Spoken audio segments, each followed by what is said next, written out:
En stor gruppe kontanthjælpsmodtagere er nu gået sammen om et fælles søgsmål mod staten. Årsagen er en ny lov, der træder i kraft efter nytår, som hedder Loven om gensidig forsørgerpligt. Den lov får økonomiske konsekvenser for de omkring 12.000 kærestepar, der bor sammen, og hvor den ene er på kontanthjælp. Man mister nemlig sin kontanthjælp fra januar 2014, hvis man har en kæreste, der har arbejde og derfor kan forsørge en. Det kan være i strid med grundloven, mener Christian Danville fra Østerbro, der sammen med 70 andre kontanthjælpsmodtagere nu har lagt sag an mod staten. Det er øjnene, den er gal med. Dårligt syn har ført til en tilværelse på kontanthjælp, men fra nytår bliver udsigten for Christian Danville endnu værre.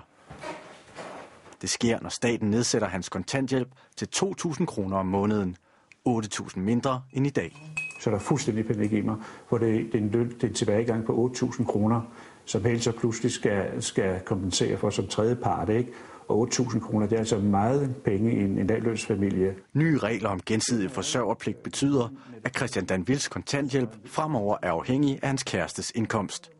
En pligt, der hidtil kun har omfattet ægtepar. Det er jo individets ret til at få målt sit eget menneskeværd. Og det er det, der er det væsentlige, og det er det, der bliver taget fra mig.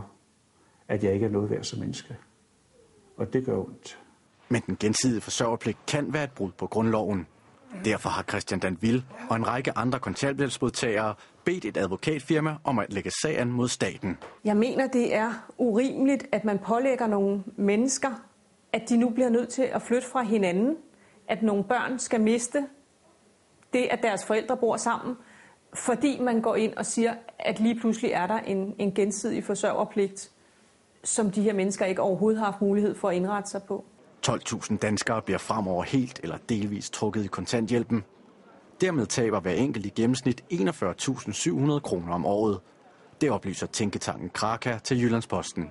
Loven er blåstemplet af Justitsministeriet, men er ifølge denne ekspert alligevel ulovlig. Hvad mener du om den udtalelse, der er kommet fra Justitsministeriet i den her sag, som rent faktisk siger, at loven er i tråd med den danske grundlov?